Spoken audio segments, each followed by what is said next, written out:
খানের সাথে সিনেমা করার আগেও আমি একটা সিনেমা করার কথা ছিল সাকিবকে নিয়ে, সেই সময় থেকে ওকে চিনি। অসম্ভব ভদ্র একটি ছেলে, অসম্ভব রেসপেক্ট করে সবাইকে।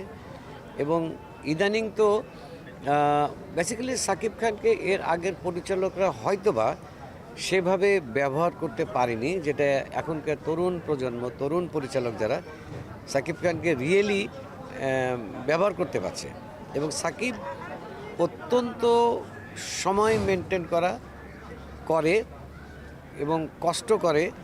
এবং আমি দেখেছি যে প্রচণ্ড গরমের মধ্যেও স্যুট কোট পরে সারাদিন বসে আছে, সে একবারও কিন্তু বলেনি যে একটু ছায়া যায় বা একটু রুমে যায়, এসি রুমে যায়, এরকম করেনি। সো এত ডেডিকেশন সাকিবের, যেটা খুব কাছ থেকে না দেখলে বোঝা যায় না।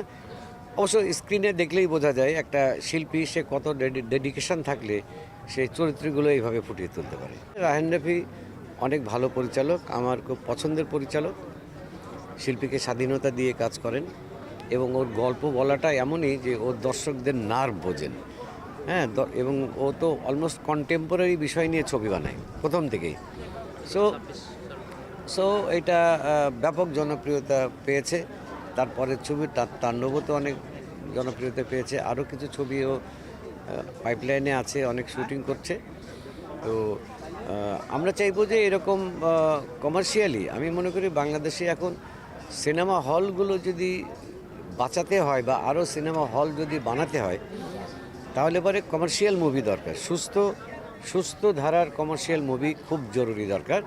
তো রায়হান রাফির মতো অনেকেই এখন তরুণ নির্মাতা যারা আছে তারা ছবি বানাচ্ছে এবং দর্শকদেরকে হলমুখী করছে, এটা অনেক পজিটিভ একটা দিক, তাদের জন্য আমার শুভকামনা। মূলত আমি নাটকের লোক, তো তখন ফিল্ম করেছিলাম মোল্লাবাড়ির বউ।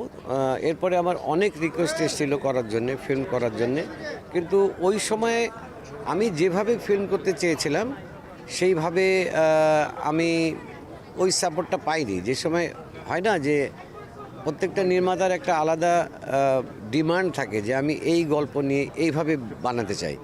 তো সেই সময় বরাবরই আমি দেখি যে বাজেটের স্বল্পতা, বা প্রডিউসারদের কাছে সবসময় একটা ব্যাপার থাকে যে বাজেট কম। কিন্তু সিনেমা তো আসলে এমনই, সিনেমা আসলে কম টাকা দিয়ে করা যায় না। সিনেমা একটা রাজকীয় ব্যাপার।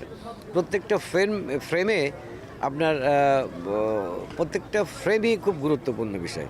ওইখানে কম্প্রোমাইজ করে আসলে সিনেমা করা যায় না, কারণ দর্শকরা তো সারা পৃথিবীর সিনেমা এখন দেখছে, ঘরে বসে দেখছে, মোবাইলে দেখছে, সব জায়গায় দেখছে। সুতরাং সেই দর্শকরা যদি দর্শকদের চোখ এখন তৈরি হয়ে গেছে অনেকভাবে আন্তর্জাতিক পর্যায়ের কাজ দেখে তো সেখানে আমি তো কম্প্রোমাইজ করে কম বাজেটে বা এটা বলা যাবে না, সেটা করা যাবে না, এরকম অর্ডারি কাজ আমার দ্বারা সম্ভব না, জন্যই আসলে করিনি।